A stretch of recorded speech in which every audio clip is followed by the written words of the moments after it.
Good morning, everyone. If you'll step on in the room, get a place, and we'll get started. Welcome to the grand opening of the St. Genevieve Museum Learning Center and to the dedication of the official Missouri Dinosaur Visitor Site. My name is Robert Wolk, and I am the MC of this event, and I have the VIPs up here on the dais with us, and we'll go ahead and introduce those. Doris, if you'd step up because they can't see you. I'd love to show you. Just stand up for them. Guy and Doris Darrow. Guy, stand up. So this is the people that is the curator and his wife. They're the primary reason this museum is here. Big part of everything that we do, and they're the best partners we've ever had. Thank you very much.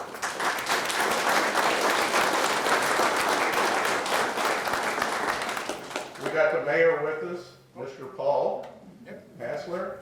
We got Sandra Cabot with us. Good morning. Sandra has been a big part of the St. Genevieve Community Foundation, and she gave me a note just in case I forgot that. We got Gary Nelson with us, the county commissioner. Gary. Representative Rick Francis from the Perryville. Representative Dale Wright from Farmington. We have our tourism director, Mr. Jeff Wicks, here with us.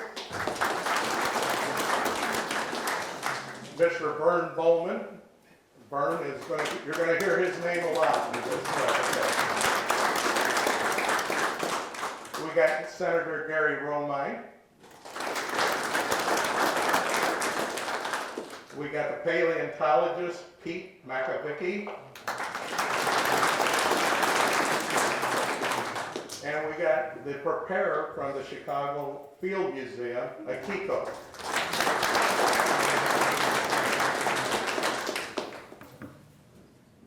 My piece of this opening is simply to tell you the story about how we got here today.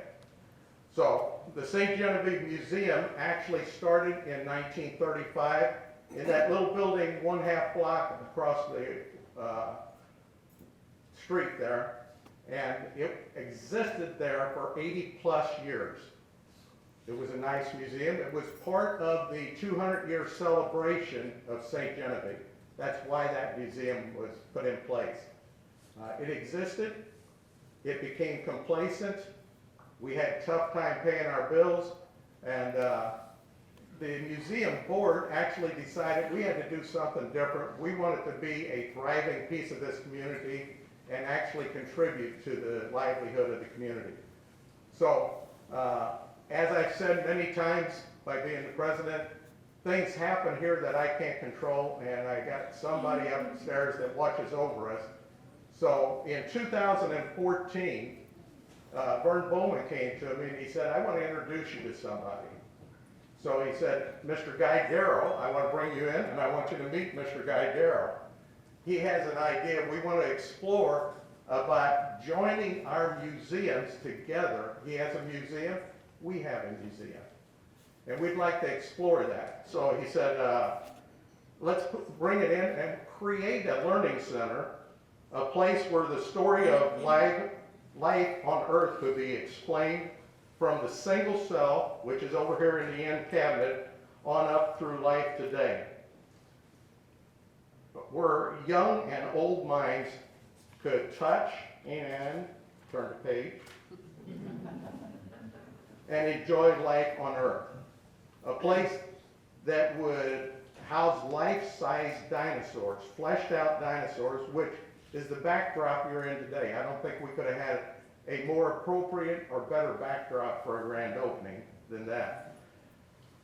A place that would cover ancient civilizations such as Scythians, Vikings, Celts, Mississippian Indians, the Aztecs, the Chinese, a place where the beginning of mining and farming could be displayed and discussed, a place where we can put fossils out, meteorites, and other things that can be touched and studied, and much, much more. Guy was a good salesman, and while he was talking to Vern and I,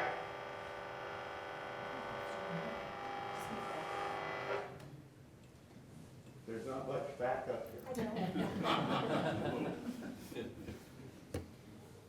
So Guy was a good salesman. He was telling Vern and I all the names of these dinosaurs. Yes, dear. I don't know either. Just sit on Guy's lap. That's not going to happen. Just talk about it. Maybe it's bouncing off this, it might be bouncing off. Okay, I think we solved the problem. You can turn it back up. They love hearing it.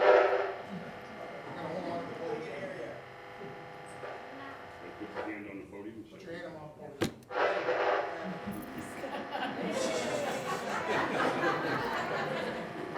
Just take one step back. There's one. Okay. So, my point was that Guy was talking to Vern and I, and we were very gracious, even though we only understood about every third word that he said. I hate technology. He knows anything about this. Okay, we're going to try it without it.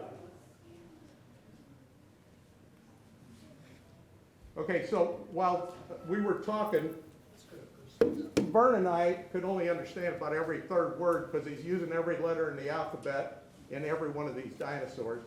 But we were nice to him. We kept shaking our head yes, said yes, we understand. So after we talked to him, we put together what's called a think tank. And that think tank had several of the people, Sandra Cabot, Gary Nelson, myself, Bob Roth.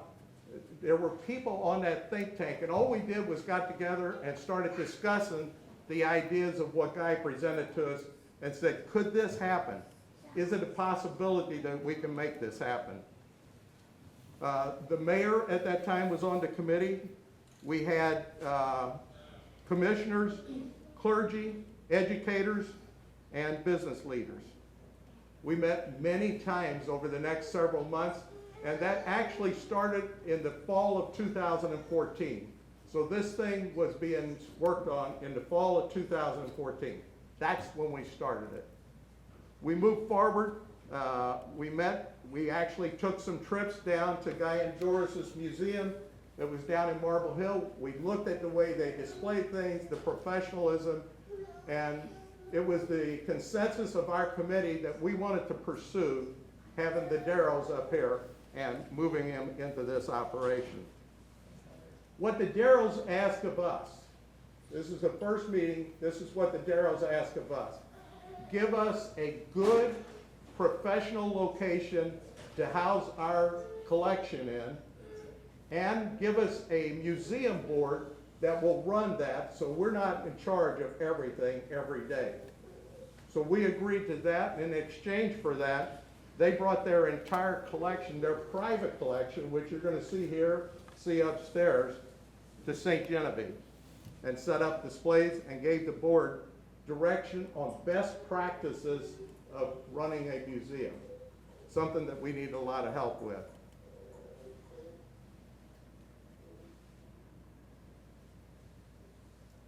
With that in mind, the museum board started a search for a building that would meet their criteria.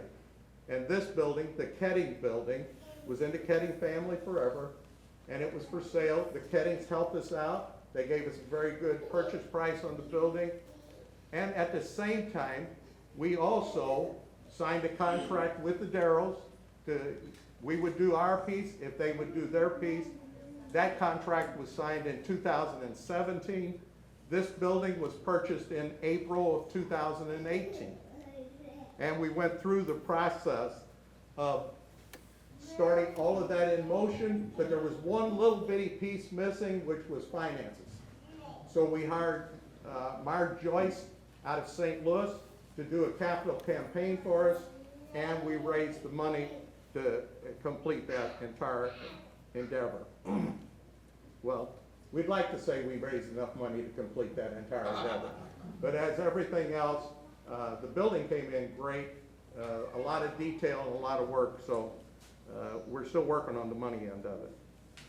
We hired an architectural firm, Bacon Architectural Firm, and they drew up the plans and gave us the schematic for this building and how we were going to restore the building and get it to where it's at. We hired a contractor, Dunsey Construction from St. Genevieve, and we're very proud of the fact that we were able to use all local contractors on this job. And some of those local contractors include Marzuko Electric, Shoe Plumbing and Heating, Ryan Grass, Arnold Masonry, Fred and Vicki Geck from Creative Woodworking, Countywide Painting, Ritter Painting, and many, many more.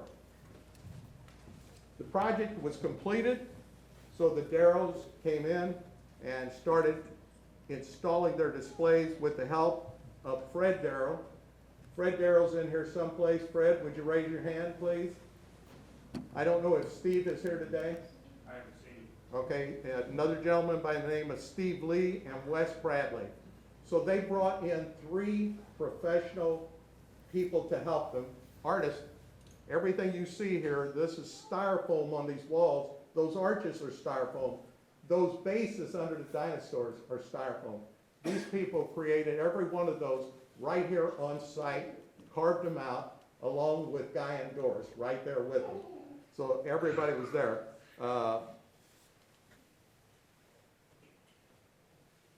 At this same time, like they needed something else to do, Guy and Doris were busy with the dig site down at Chronister, the Chronister dig site.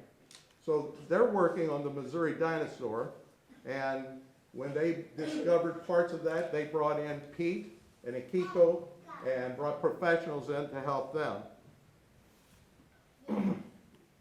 It's so important to Guy that this entire wing, this gallery up here, is devoted to nothing other than the Missouri Dinosaur, Parasaurus missouriensis.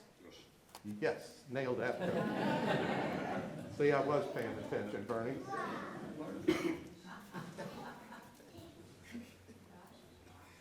This venture with the Darrows has brought us a lot of attention. The project has been well documented and recognized, and in the last 3 weeks, it's went entirely around the world. Is that fair to say, Doris? That's right. It's made it to media entirely around the world. So this is huge for St. Genevieve. So I have brought the mayor on. Mayor Hassler is going to come up and tell you what this museum may mean to the city of St. Genevieve. Thank you, Mayor Hassler.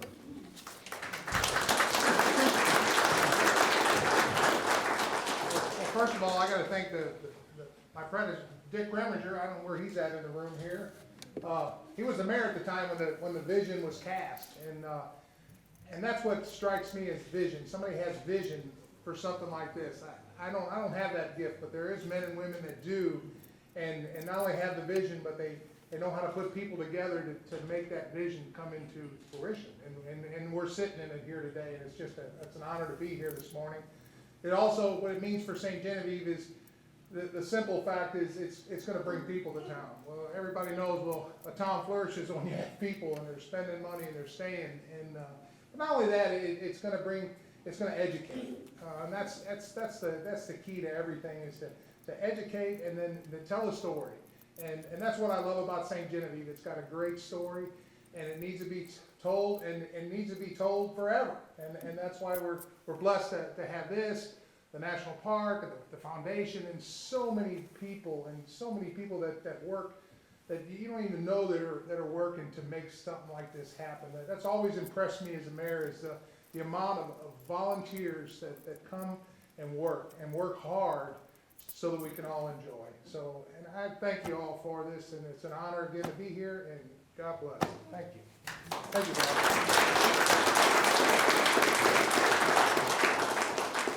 The next person I'd like to bring up to the podium is Jeff Wicks. Jeff is our new tourism director here in St. Genevieve, and he's going to tell us a couple of words what he thinks it'll do for tourism. As Bob just mentioned, that I'm new to the position, and what wonderful timing. I mean, this is fantastic, because when they shared with me originally about the find, about the museum, we had an opportunity to meet for maybe an hour or two, a great tour. I was just elated, because I realized the impact that it's going to have. And certainly we've discussed the news that traveled within, I think, 24 hours, CNN, Newsweek, Smithsonian Magazine, a lot of others were already talking about St. Genevieve. But as I was sitting here and started to look out, I realized there are a lot of young people. And these young people, this will make a great impact. This will be the teaching tool, I think, that they envision. And certainly, we as a community will enjoy everyone coming to visit. And it will certainly be wonderful that the location is downtown.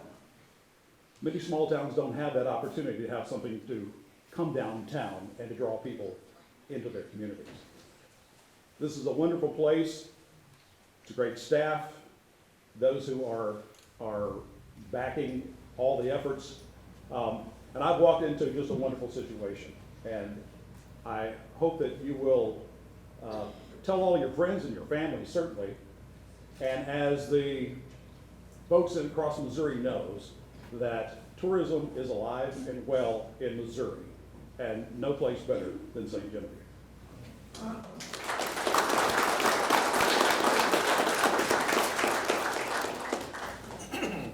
So next, we've got Representative Dale Wright. He's going to tell us a little bit about what he thinks this will do for the state of Missouri. Dale? Thank you, Bob.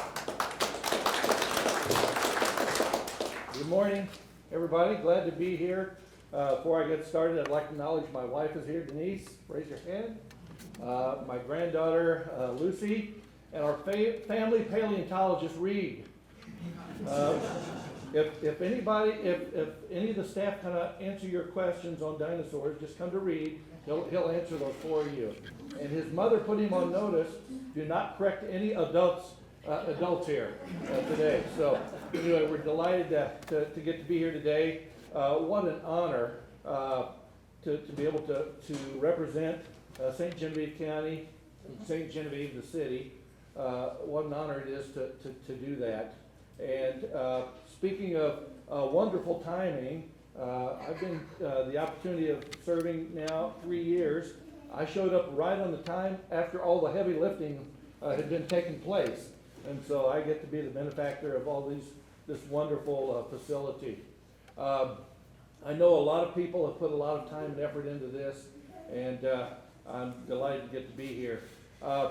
The Parasaurus, the dig site there is in Representative Rick Francis's area, and so we thought it was very important for him to be here today and to get to see this.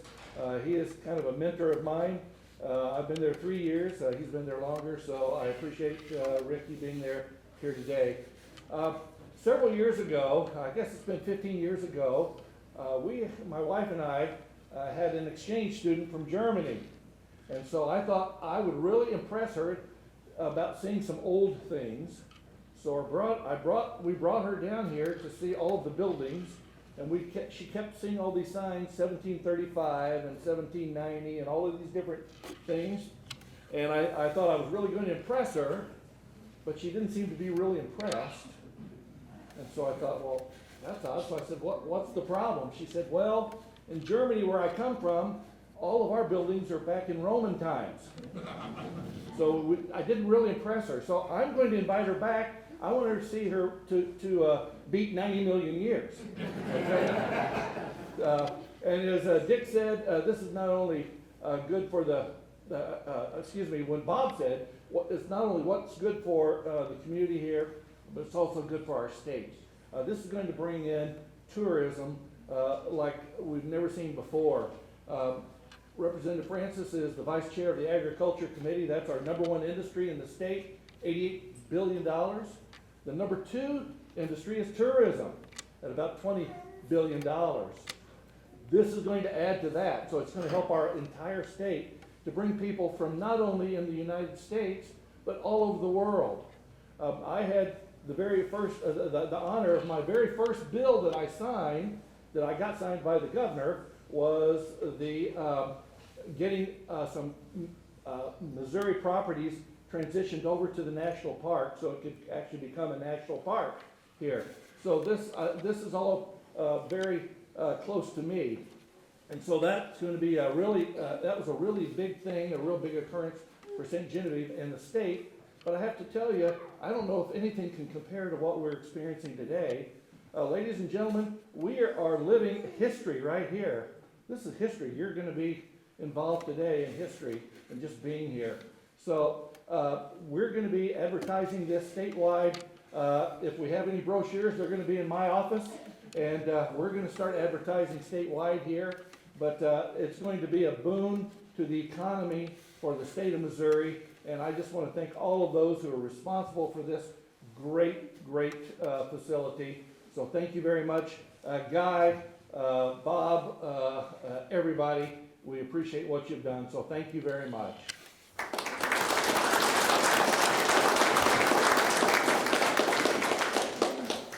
Okay, the next person that I want to invite up to talk is Gary Nelson. He said he'd do less than a half hour, so I really appreciate that. I want to tell you why Gary and Sandra are up here. They're part of the St. Genevieve County Community Foundation, and they've provided important funding to this museum. From day one, they've both been on it with us. They've been very important to us. Initially, it was to help to preserve St. Genevieve's history and heritage, and later by providing key funding and leadership to support the museum's growth and expansion strategy.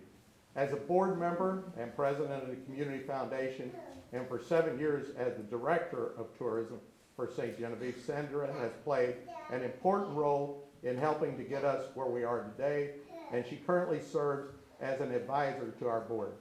Thank you very much, Sandra. So I want you to know why they're so important to where we're at. Now, the cream on top of everything else, I get to introduce you to our curator and the person that has made all of this happen, Mr. Guy Darrow.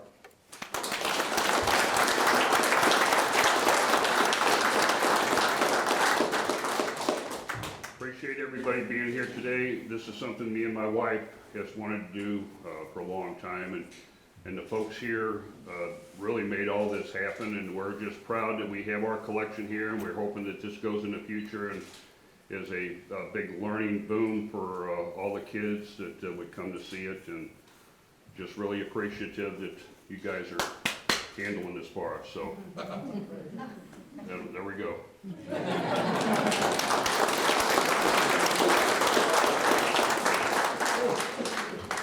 Now, when he says that they're happy to have this stuff here, Doris might have a different take on that after 7 years. So I'm not going to invite her to the podium. We don't need to hear that. The next person I'd like to introduce you to is a paleontologist. A lot of us never get to rub elbows with a paleontologist. We don't get any closer than cheers on a paleontologist. But we got a true paleontologist in the room. So, Pete, please.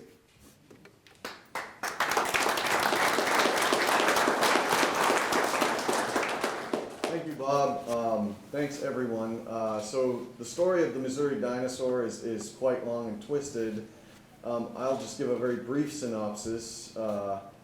By happenstance, in 1940, a local family, the Chronisters, was digging a cistern behind their house on the property that we're now working, and came across a number of bones. And as serendipity would have it, there was a local geologist nearby from the Missouri Geological Survey, Dan Stewart. He came to look at the clay, walked away with the bones. The Chronisters were reimbursed to the tune of $50, which was the value of a cow back then, which they summarily purchased. And these bones went to the Smithsonian and were named Parasaurus missouriensis. At the time, identified as a sauropod dinosaur, the four-legged, long-necked thing in the sort of foreground here. And then later on, the property was purchased by Bruce Stinchcomb. Bruce, are you here? I haven't seen it. Okay. Well, Bruce realized the unique potential of this site, and to preserve its paleontological and historic significance, he purchased the site and then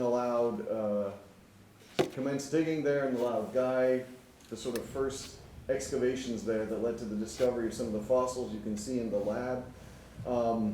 And over sort of about a decade and a half, Guy and his teams, including folks like Mike Fix, who's somewhere here, really worked just on volunteer basis, putting their time and their effort developing this dig. And it's a very unusual dig. It's very different from digging dinosaurs anywhere else in the world. You're working with wet clay. You have to come up with completely different methods and techniques, borrow things from the field of archaeology, use different kinds of adhesives. And so they sort of built up this sort of craft and this skill set. And then in 2016, a guy being busy with this project decided to invite me in and my team. And so we've been working here since 2017. I'm not that boring, come on. So we've had the great fortune of standing really on the shoulders of giants and of this community effort. And we've learned from the people who came before us how to dig in the site. And we've been able to make some amazing discoveries. So digging just 10 feet from where Guy and his team found the juvenile skeleton, we have an adult about the size of this duck-billed dinosaur over here that's come out of the ground. Most recently, we were here in October. And so I just want to say this is a unique locality. It is the best dinosaur locality east of the Great Plains. There are parts of four skeletons. There's nowhere east of the Great Plains where you have that amount of dinosaur material coming out. It's a unique dinosaur species, occurs only here in Missouri. And there's just so much left to learn, so we are looking forward to coming back, enjoying the hospitality of St. Genevieve, of Ballinger County, of all the people we work with, and continuing our research here in collaboration with everyone. So, very grateful. Thank you.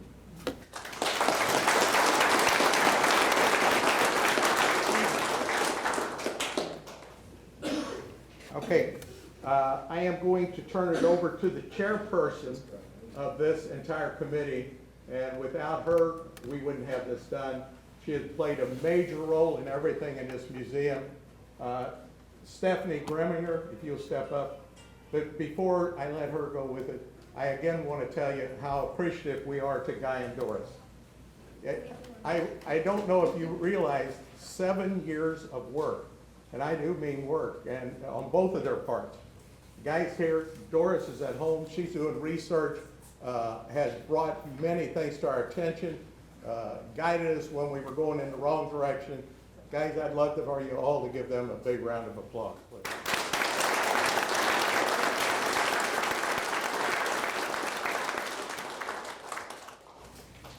This is how I'm going to close. Our museum board says this: we should always leave our place that we've come to better when we leave it than we found it. I hope that what you see here today and what we've done over the last 7 years accomplishes that goal. We're going to go to the ribbon cutting, but while we're getting set up for that, Stephanie Grimminger, again, she chaired this whole thing, so please give her a round of applause.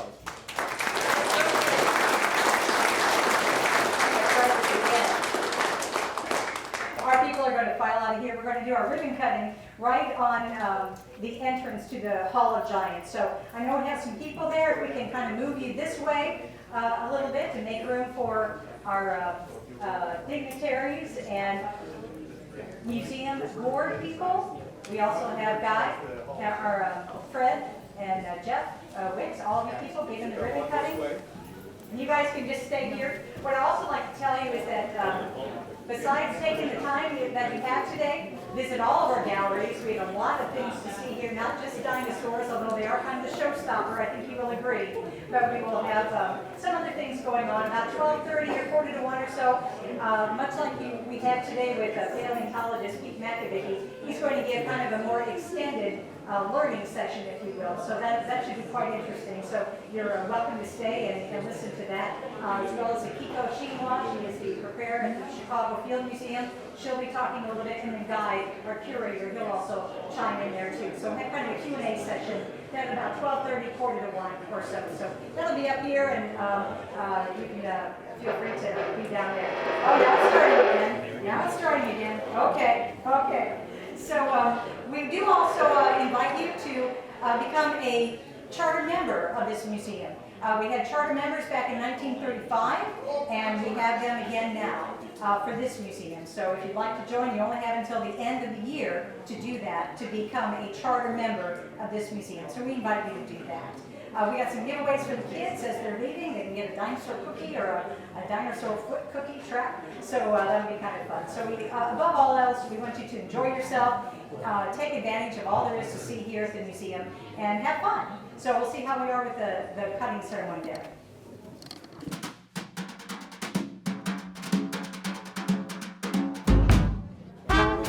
Everybody got it?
Chair. We can set up some more if you like.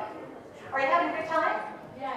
Good. You learning lots of stuff here at the Museum Learning Center? That's the whole point. Upstairs, downstairs, there really is something for everybody. If you're not interested in dinosaurs, although who wouldn't be, there's plenty of stuff upstairs as well. The St. Genevieve room has a treasure trove of things to see as well. So just avail yourself of all of our galleries. I think you'll find it most interesting. So what we wanted to do, kind of an exclusive group here today, and for our opening, we wanted to give you kind of a behind-the-scenes look of what's going on here. And so we have three of the main players here. We have Guy Darrow, he is our museum curator. We have a paleontologist, Pete McAvicky, who is a professor at University of Minnesota, is that correct? As well as a curator of dinosaurs at the Chicago Field Museum. And we also have Akiko Shinwa, who is a preparator. You know, that's not right. Preparator or preparator? Preparator at the Chicago Field Museum. So she's going to tell you something about that, which is extremely interesting as well. So why don't we start with Guy Darrow? Guy, why don't you stand up here? We'll just kind of do kind of a Q&A. And if any of you have a question you'd like to throw at any of our guests on the panel here, please feel free. So Guy Darrow is the man behind this museum, if you will. All of these creatures you see, he created them. It takes about a year to build one of the big ones, like the Mantosaurus or the Camarasaurus, the Parasaurolophus in the back. Quetzalcoatlus flying in the middle of the room there. So he has created these, and it's kind of been your life dream to have a museum, hasn't it? Oh, yes, yes. You can hold the mic. How did it get going, Guy, the museum? Well, I was working with another museum over in Bolivar County, and I talked to Bert Ballman, over here and mentioned that we could have a museum in St. Genevieve. And it just took off. You did talk to Bob Volk, and boy, after that, it just started rolling. And so after a number of years, that's where we are right now. And it all started back in 1942 down there, didn't it? Yeah, I call it a tale of a tale. That's why these exhibits start with a tale of a tale.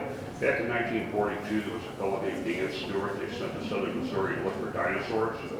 And he ended up finding the tail of a dinosaur. And it's kind of a long history. The tail ended up going to another paleontologist who named it Parasaurus missouriensis. And then a number of years went by, some other dinosaur experts looked it over and thought it was a hadrosaur called, they named it Hypsodema missouriensis, very close to this guy right here. And then things went on for a while. The bones sat in the Smithsonian. And then a friend of mine, Bruce Stinchcombe, bought the property. And they went down there and did some excavation, and they started finding bones. And after a while, it kind of waned with them, and I asked if I could put a greenhouse over the site. So I put a greenhouse over the site. We've been working for a number of years, and then at some point we found the skeleton of a juvenile dinosaur that's in the lab there. And when we kept finding bones, and at one point we decided that we really needed help. So we contacted Pete Makovicki at the Field Museum, and their crew has been coming down the last few years working with us. And just a month or a couple months ago, we pulled a huge dinosaur. There's a picture of it right here and here, pulling it out with a piece of heavy equipment. Vern Ballman pulled it out. And so anyway, that got us right up to the point where we're working with the Field Museum. We're so glad that that's happened because they're professionals. They really know what they're doing. And here's Pete right here, so I'm going to go further this tale.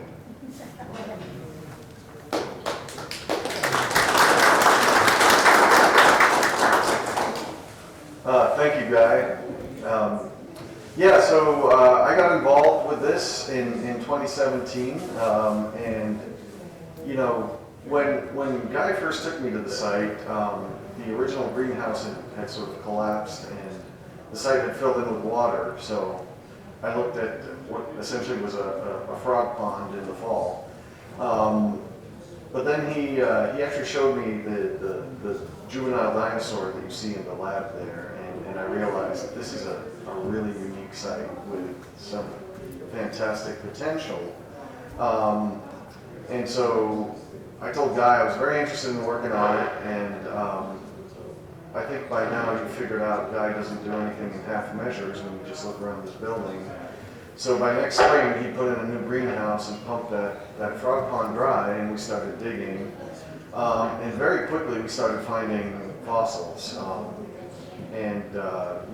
On the second dig that year, we essentially found the skull of Parasaurus, another individual.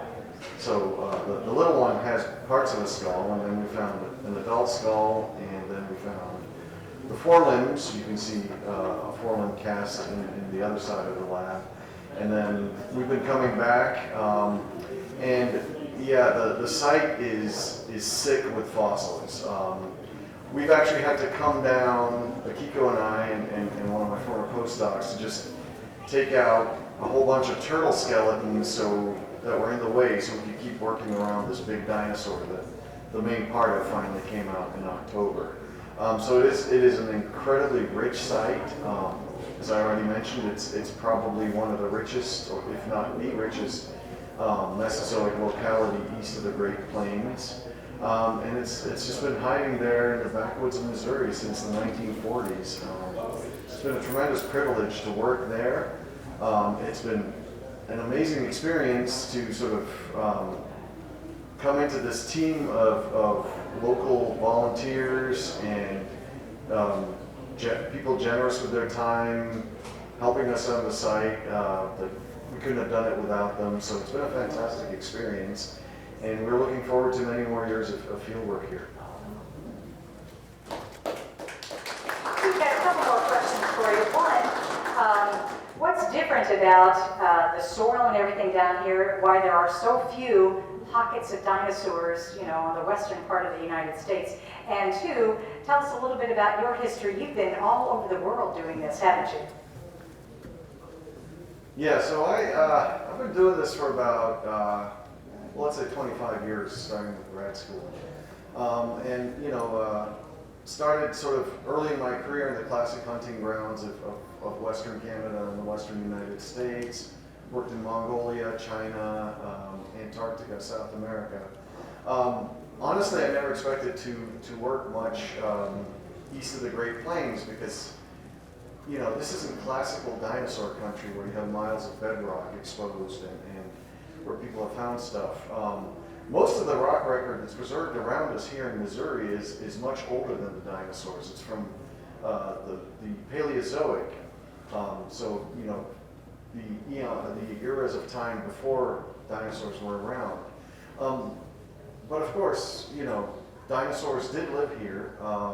It's just that most places, the rock deposits that would contain their fossils aren't preserved. So this is a very unique site in the sense that here you have this little pocket of clay that's a time capsule back to somewhere between 75 and 90 million years ago, preserving a dinosaur ecosystem in Missouri. So dinosaurs, turtles, fish, and various other creatures. And, you know, we keep finding more bone there. So sometimes I feel like we're nibbling at the edges of something with a much greater potential. So it's been very exciting.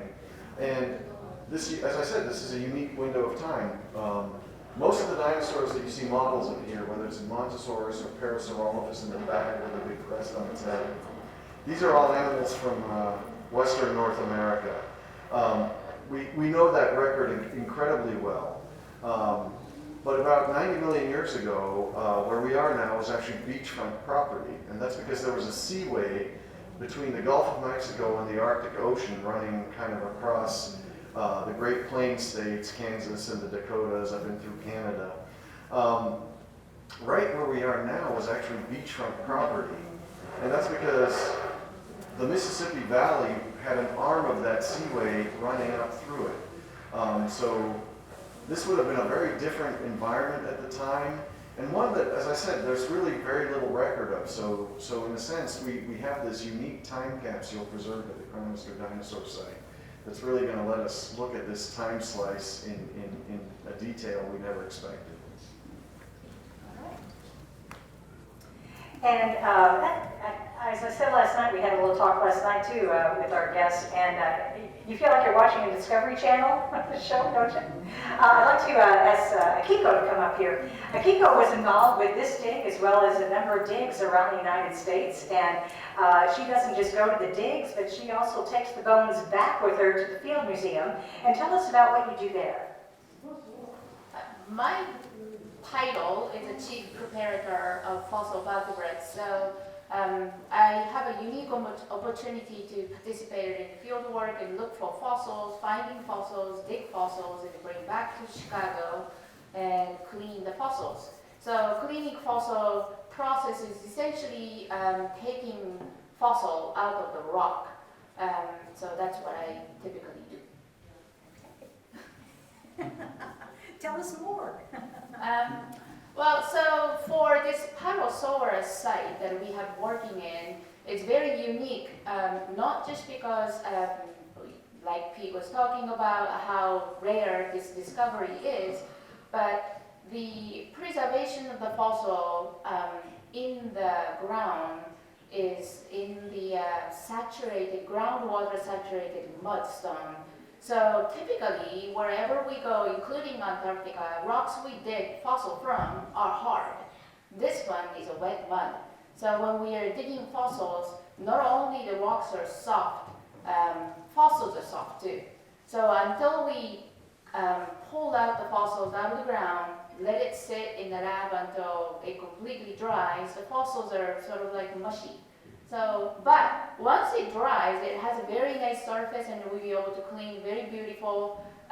You can see all these ornamentation on the bones, you can see the blood vessels, muscle scars, very detailed fossils. But it's been challenging and many learning curves to find out how best to pull out fossils from the ground. Okay. We might mention, if you haven't seen it already, inside the lab is a hand of a dinosaur. I don't know if you saw that or not. That is a replica of one of them that were found. I guess you did the cleaning and so forth of it. And hopefully, when you get the big skeleton part of the one that was pulled out a month or so ago, you have the skull already that was found. How long ago was the skull found? That was 2018, yeah? 2018 or so. Yeah, And they also found tail parts as well. But ideally, you'll be able to piece it together at some point, correct? Is that right? Right, that would be the idea. Yeah. So the skull, I think we found it in 2017, the first trip, right, with Eric? Yes. We did see some teeth, but we didn't really know that it was actually a full skull. Skull is about yay big, but this thin. So it's crushed and it's sort of looks like somebody vomited on the ground. But it has a pretty decent material of information that you could study from.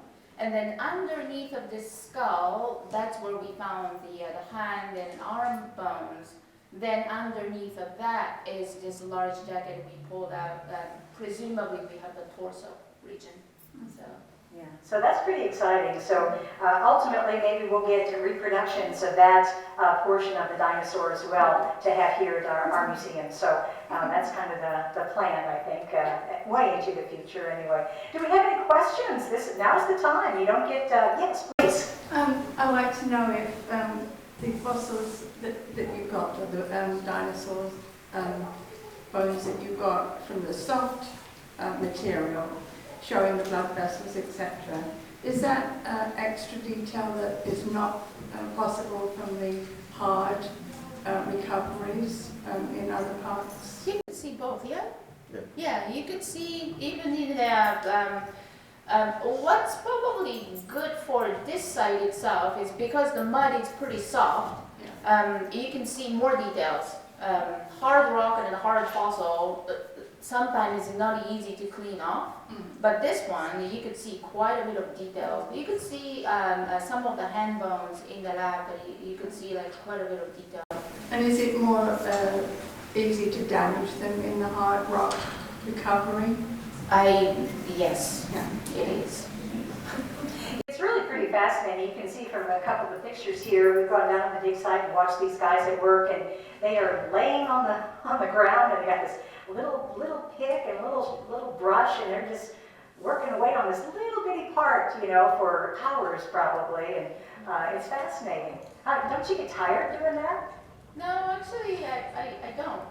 So I guess I'm lucky. I love what I do, and I enjoy every day. I don't particularly involved in politics of the museum or anything. I'm just dinosaur doesn't talk back to you. Yeah. They didn't have Republicans and Democrats back then in the Cretaceous period, probably. Do we have any other questions for our guests? Could be your last chance. No? Not one question? Yeah, please do.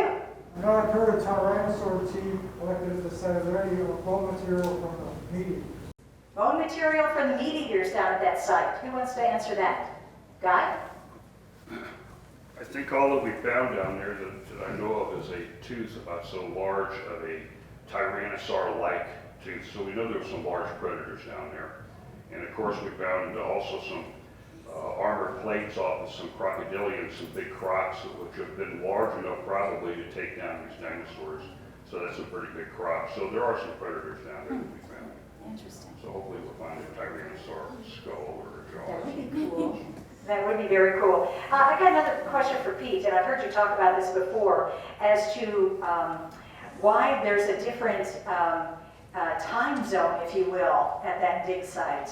Different layers and stuff. You wouldn't have expected that. I probably didn't make that question very clear, but I'm sure you will. Yeah, so one of the mysteries we're grappling with is just how old is this site in terms of millions of years.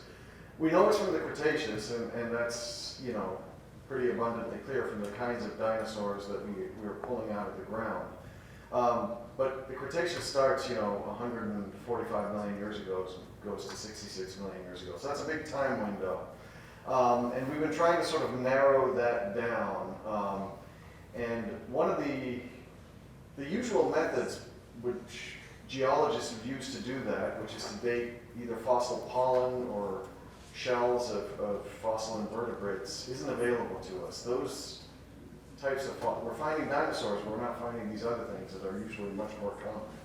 So that's one of the unusual, I should say, aspects of this site. So we're sort of working from, what kind of dinosaur it is, where else do similar dinosaurs live at this time, and what are those time periods. So that's helping us narrow it down a little bit. But yeah, we have a number of other methods we're going to try on the site and sort of figure it out. And the geology of the site is, of course, one of the intriguing parts of it. So why do you, in the middle of all this Paleozoic, 400 million year old rock, have this deposit of dinosaurs in a wet clay? We think it's a graben, which is a tectonic structure. So this whole region, of course, has been affected by the New Madrid and Reelfoot fault lines that are responsible, for example, for the New Madrid earthquake. And so these have probably moved chunks of rock up and down. And so our working hypothesis is that we had a chunk of rock that was basically dropped down along these fault lines and created some kind of basin that sediment could wash into. At some point, that connected to that seaway that I talked about, and that's indicated by some of the fish fossils we have. But exactly when and how, that's still a mystery. How big is this area? Is this a tiny deposit we've covered the most of, or are we just nibbling on the edges of it? So there's a lot left to learn that we hope to sort of pick up on.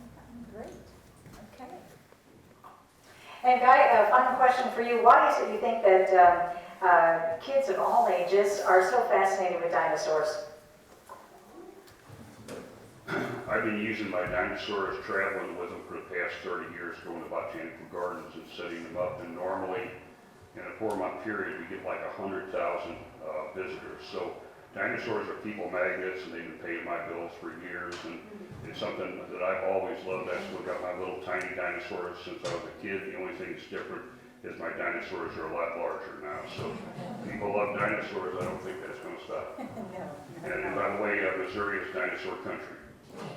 Yes, it is. It is dinosaur country. Okay, last chance. Anybody? Yes, Mark. Yes, what depth are these bones being found? What depth are the bones being found? I think we're down, about 8 feet in certain areas, right about 8 feet. And they come and they go.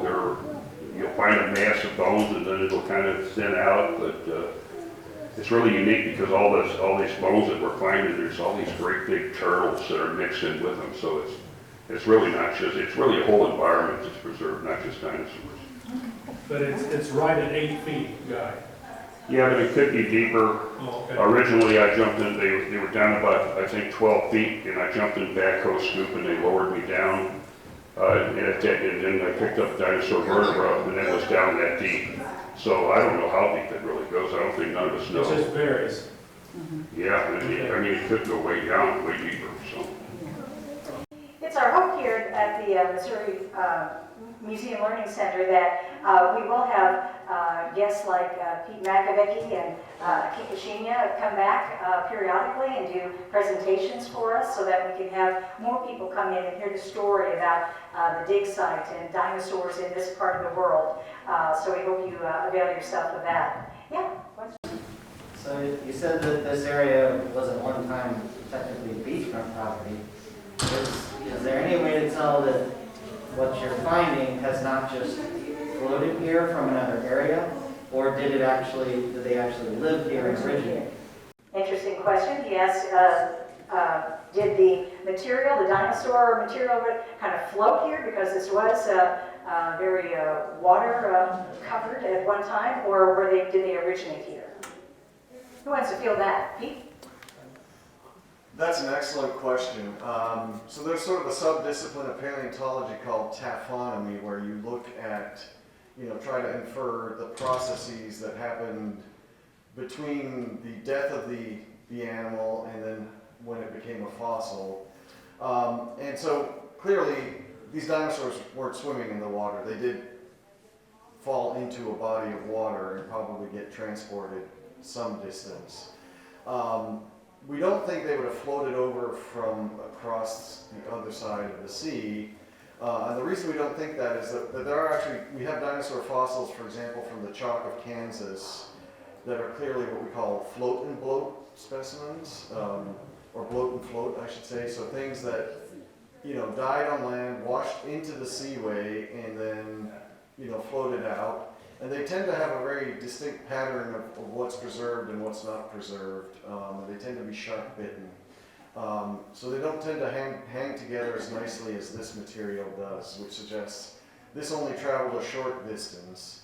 We're also probably not in a truly marine setting. We do have some connection to the seaway indicated by certain types of fish and sharks that are normal in brackish water environments. But the turtles are probably more sort of a freshwater turtle type. So what we think is we have some kind of a pond or, deep water deposit. The dinosaurs died nearby, washed in. They're very close together, so they probably hit a shoal or something. Their carcasses settled on top of a pile of turtles that had died and washed in before. And we know the turtles were dead coming in because some of them are upside down. So you probably have just sort of a low spot in a water body that over time, that was interesting.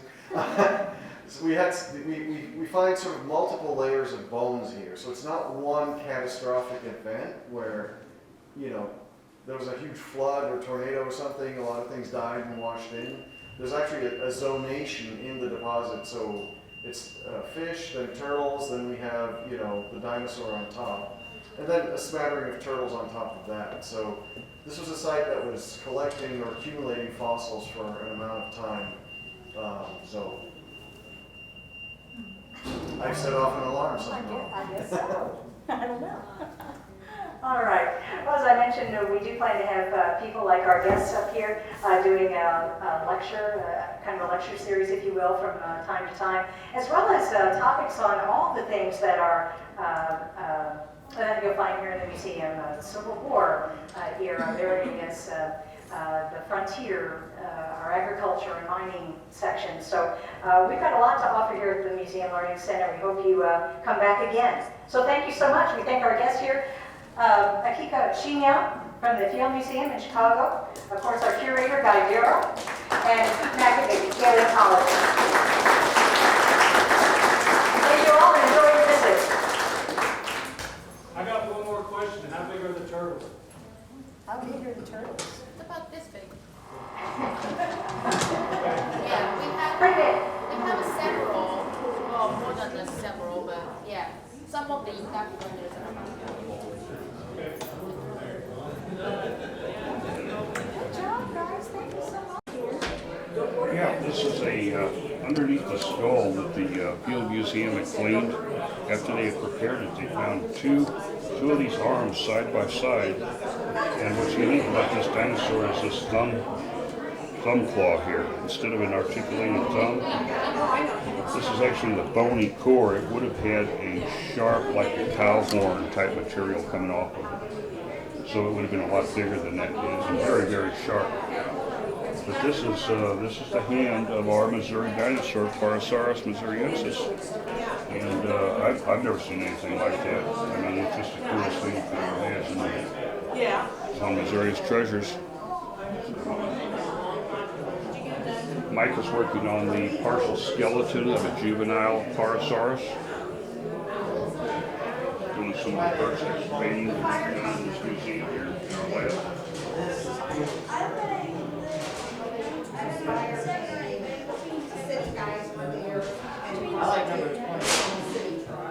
These right here are vertebra. This is part of the rear end of the dinosaur here. These vertebrae continue up. There's a jumble of them here. They go under. This is a scapula, a shoulder blade. And they continue under the shoulder blade and they come out over here. And part of this is part of the skull material that Mike's working on, is sections of the skull, and he will take over and give some more information. Yeah, this is, we just got this identified by Pete McAvicky. This is what's called the quadrate bone. It's part of the back of the upper half of the skull, and it's what articulates with the lower jaw, where the upper and lower jaw hinge in a dinosaur, which is much further back in the skull than it is in a mammal. So we had previously been told that that was part of the forelimb, but now that it's all prepped and everything, we see it better. Pete said, no, that's part of the skull, which is great because we have very limited skull material. And skull material is extremely important to figuring out what kind of an animal it is, what kind of a dinosaur it is. Although it's not just skull material. You already talked about that hand over there. That spike, that's a thumb spike. It's called a pullix. We had never found that when we were doing our excavations, and so now we know this is a much more primitive type of what they call a hadrosauroid. It's not a true hadrosaur. It's kind of in between iguanodon and a duck-billed dinosaur. So it's got little attributes of both. But, so that was a very important discovery. This thing right here. Now, an iguanodon, that would be much longer. Kind of like a little stiletto.